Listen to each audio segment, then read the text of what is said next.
Okay, section 5.2 is called frequency tables, histograms, and frequency polygons. Now I know these are words that you're not used to, but don't worry, you actually do know what they mean. You just haven't heard them called that before. So first of all, it says to keep in mind that when you are displaying a large set of data, you can use a histogram or a frequency polygon. Now, a histogram is just sort of a fancy word for a bar graph. That's all it is, okay? It's not exactly a bar graph, but they certainly look like bar graphs, and they're basically the same, okay? A frequency polygon is a line graph, but it has to do with averages. So, you do know how to do these, even though they sound a little bit complicated. And then it says to compare two or more data sets in frequency tables, you would use frequency polygons. For a histogram, what you're going to do is you're going to plot frequency data on the vertical axis and intervals on the horizontal axis. This is what histograms are about. It's about intervals. So a histogram is like for a range of, for example, time. If you were looking, well, the graph we're going to do, the example that we're going to cover talks about earthquakes, and we don't want to graph every single number of earthquakes that happened. We're going to look at 1980 to 2009, and we don't want to graph every single amount of earthquakes, so we're going to do ranges. So, for example, we're going to do between 1980 and 1982. Okay, it just saves us a little bit of time. So we're going to plot frequency data on the vertical axis and intervals on the horizontal. And the graph looks like a bar graph, but with no spaces between the bars. And I think everyone's done a bar graph, so I think this will be okay. And for the frequency polygon, it says that we're going to plot the frequency data on the vertical and the intervals on the horizontal. Exactly the same as a histogram. And in fact, you need the histogram in order to make the frequency polygon. And then it says the graph looks like a line graph with the midpoints of each interval joined. Alrighty. So the example that we're going to go over, let's get my pen back, says the table shows the number of earthquakes measuring 7 and greater on the Richter scale that occurred between 1980 and 2009. So this graph is saying in 1980 there were 14 earthquakes that measured 7 or greater. In 1981 there were 13. In 1982 there were 10. Notice there was never 0 earthquakes. There's always earthquakes. Okay. So A says determine a suitable interval size for the data. B says we're going to make that frequency table, and that's kind of like a tally chart. So frequency tables, you've done those before as well. C says we're going to make a histogram and a frequency polygon, and then we're going to compare them and see how the data is distributed. So in your notes, luckily, they set up the table for you. So there was 30 years of information, because 6, 7, there was 10 years times 3 sets. So there was 30 pieces of information. So notice what they've done is they've made 10 intervals of 3 years each. Okay, so that's kind of easy to work with.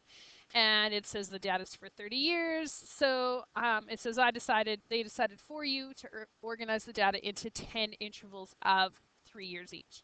Okay, so what you need to do is your first interval is 1980 to 1982. Okay, so you need to go look at your table, and you need to look at, I went the wrong way. The first interval is 1980 to 82. So we're going to look at how many earthquakes, 7 or more, were in 1980, 1981, and 1982. And we're just going to add them up. So 14 and 13 is 27, and 10 more is 37.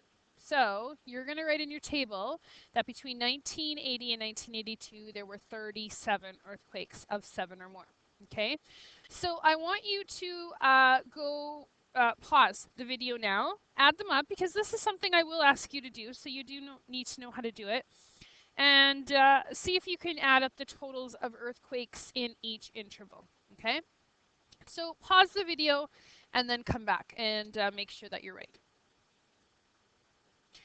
Okay, so the amounts of earthquakes are here, and hopefully you were able to add up and get them right. Okay, so we've got our information. We have how many earthquakes happened in each of the ranges or they're calling them intervals, okay?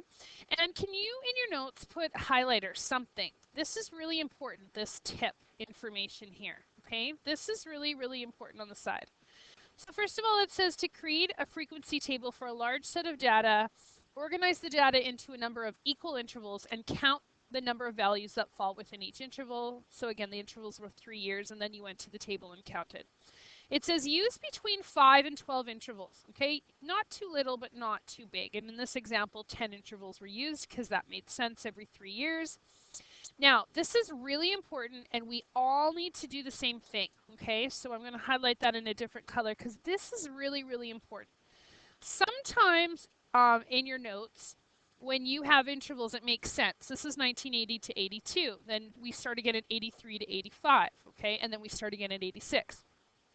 But you're going to get examples where it will say 80 to 82, and then it will say 82 to 85, 85 to 88, 88 to 91. And that's kind of confusing because if this number is the same as this one, how do you know where to put the data? What if you did have one that was in 1982?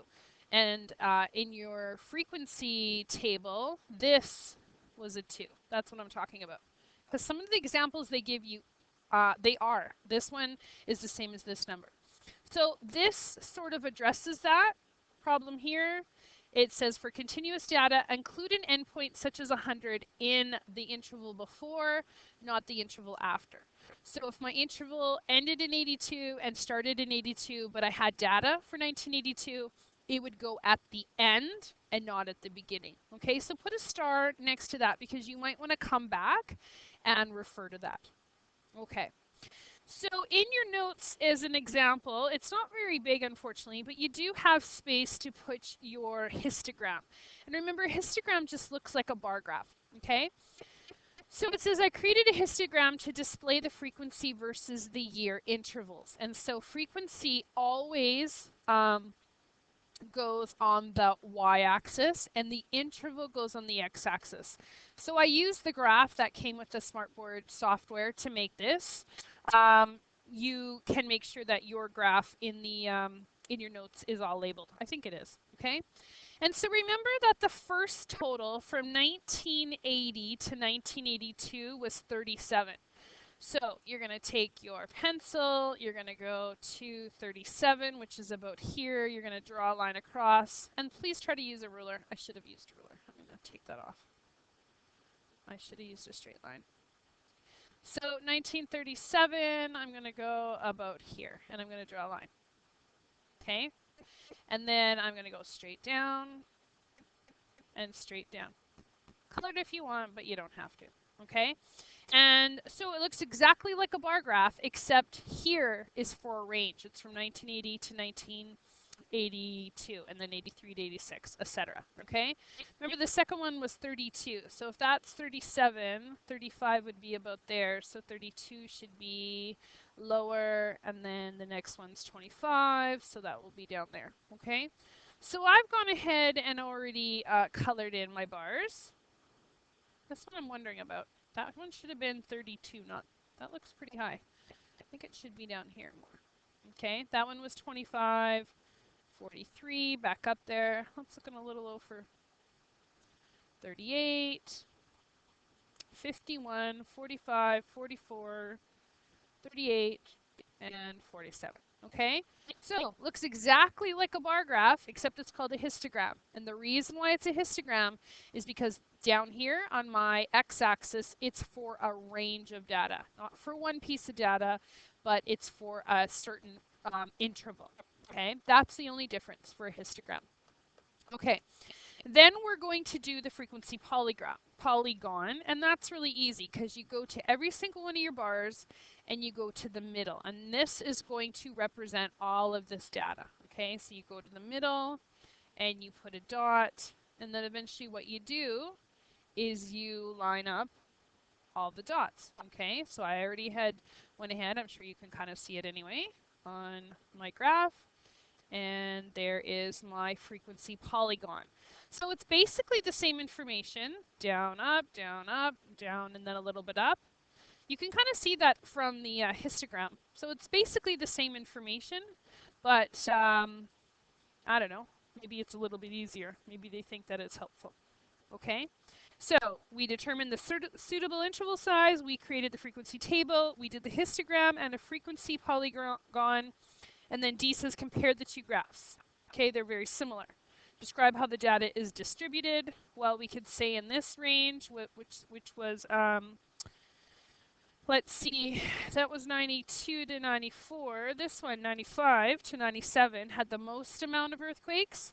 Seemed to be lower, and then they got higher. I would think if you took the average of this section, it would be higher than this. So it looks like as the years goes on, we're starting to have earthquakes that have that are getting bigger and bigger, okay?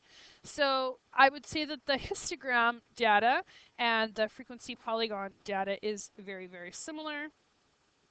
And the trends that we're seeing is that after 1997, there seems to be more earthquakes measuring 7 or more than before that time. And that's it. We're done section 5.2.